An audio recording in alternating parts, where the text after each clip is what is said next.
Welcome to Until Saturday's instant reaction to Oregon, Colorado.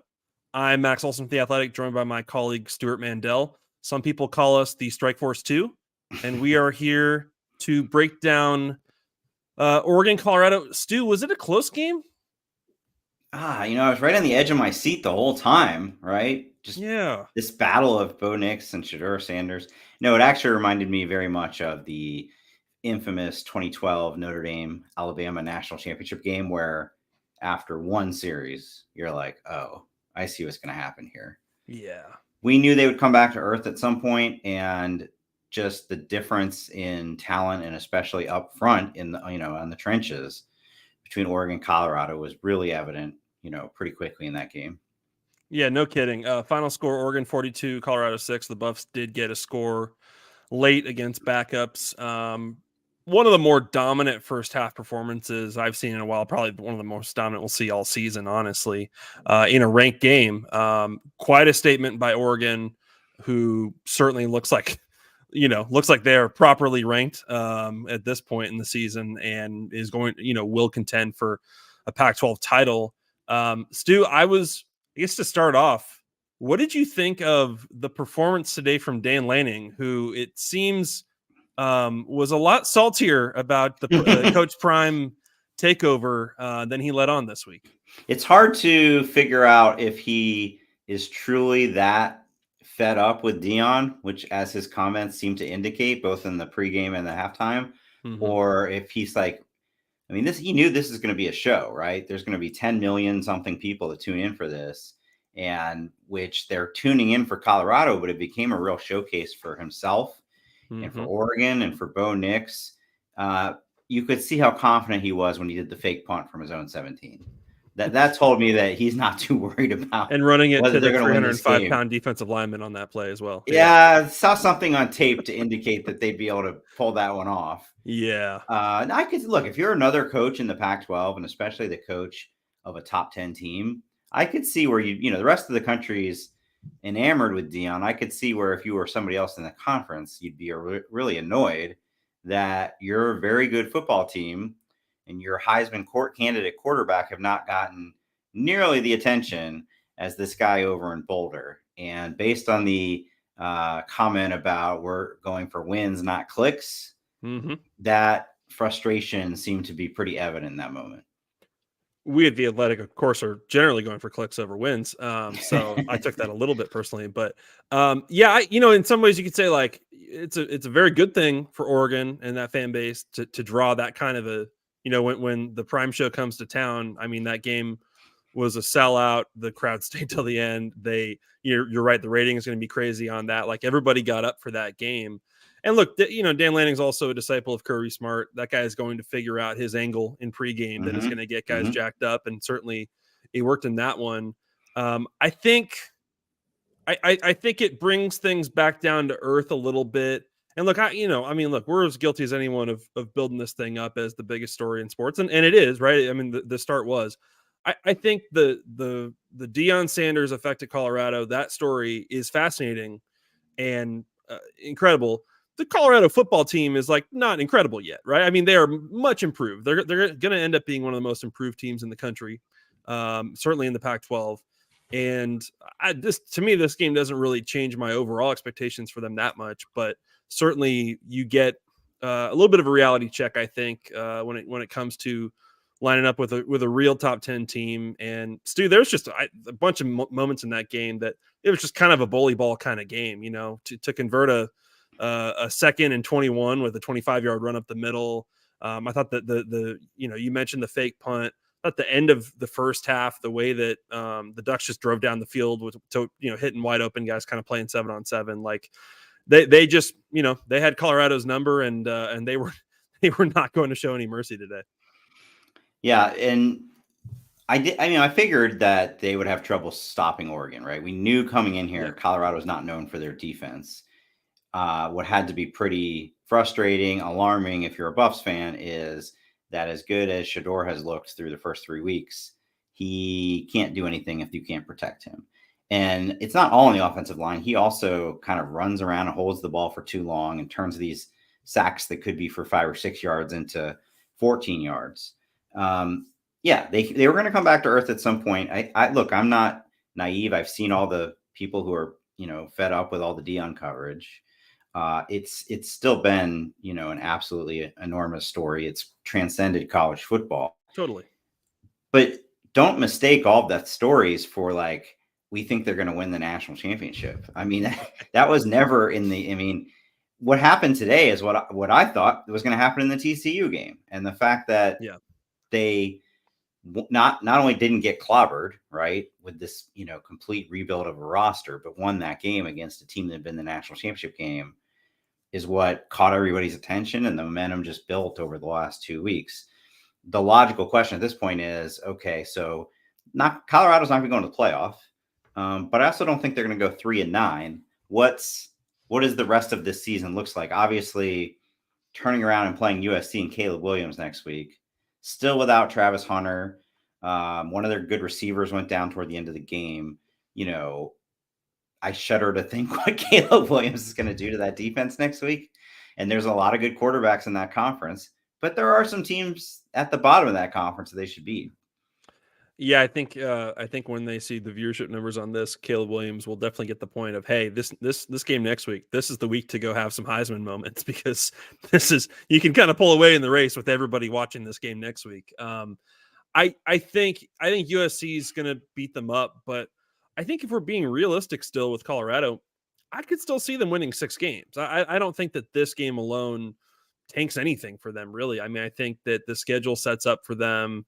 They may have to pull an upset later in the year, but they have, after USC, they have Arizona State and Stanford coming up. Those teams aren't great. You got to win those, and that gets you to 5. Got to win both of those, and then can you steal one?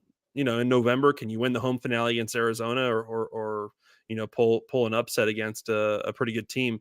That will be the challenge in terms of getting to 6. But I that's still pretty dramatic from the starting point when Deion Sanders showed up in Boulder and they're 1-11 and they can't play with these teams at all. So, so to me, like, this game kind of went how you'd think, honestly. And I don't know about you, I didn't think it was going to be that lopsided. I thought Oregon would win. I thought Oregon would cover, but that was, the first half was worse than I expected, for sure. I mean, I think what's got to be super encouraging if you're Oregon is the theme coming into the season for a lot of these Pac-12 teams, Oregon, Washington, SC.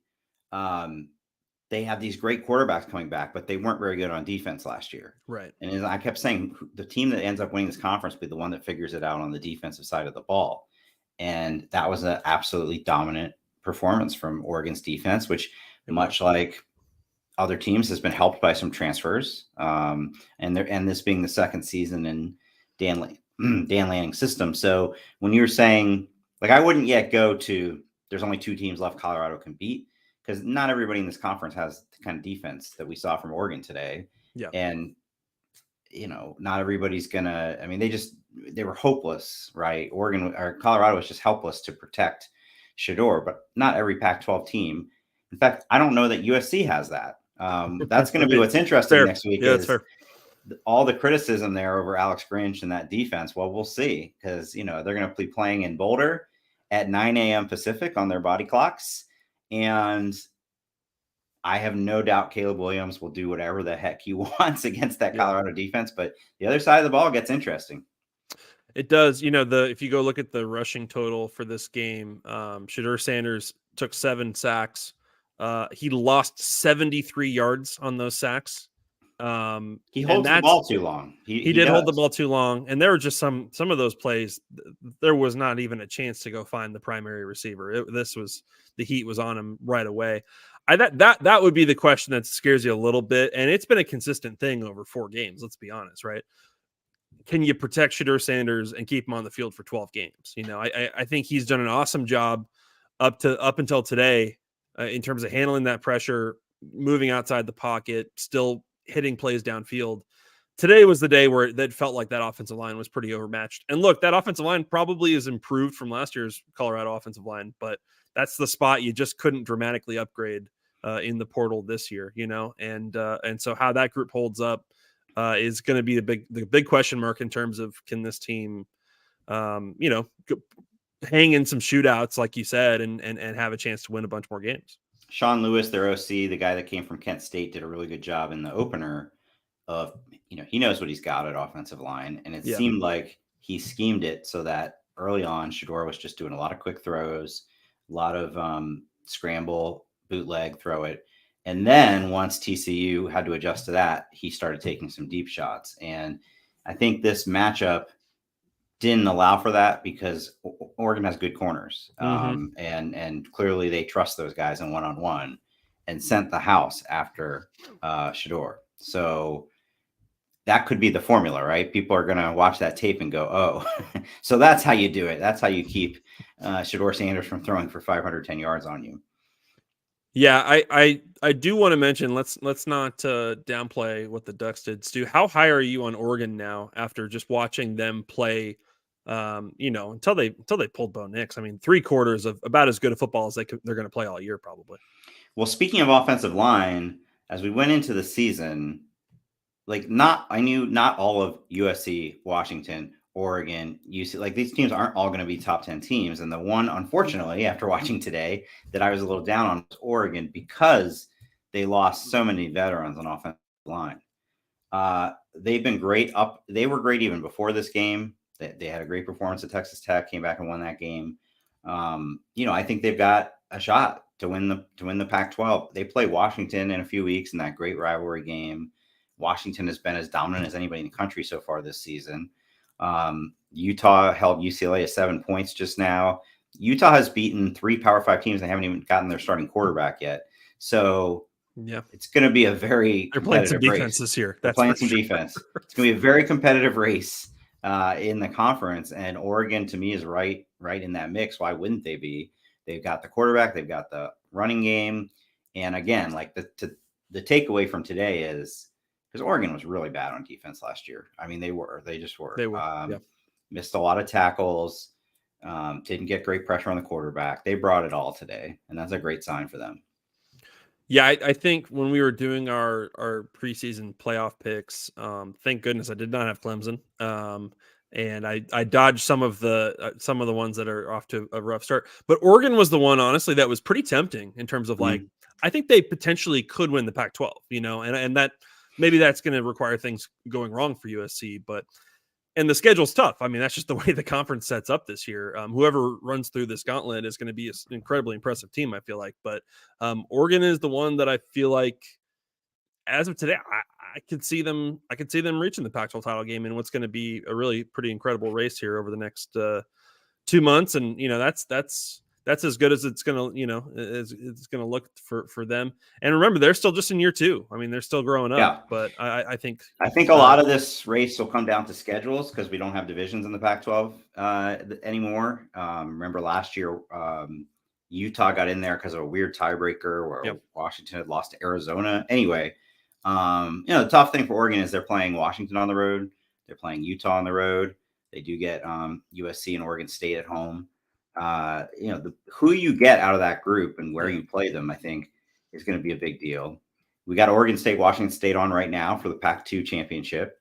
I think the winner of that game can solidly be part of the mix as well. And the interesting thing there is I think Oregon State has the most favorable draw of any of those teams. So it's going to be fascinating. It's the first time I can remember that the Pac-12 race is more interesting to me than the SEC race. Oh, for sure. Yeah. I mean, if I had to pay $100 for an Apple subscription to watch it, I definitely would. Well, where were you 2 months ago? They needed the consumer has shifted in the past 2 months for sure. Yeah. It's going to be an incredible race. And, this was a little bit of a wake up call for Colorado, and man, they've got to figure out a way to rally pretty quick because it does not get easier next week.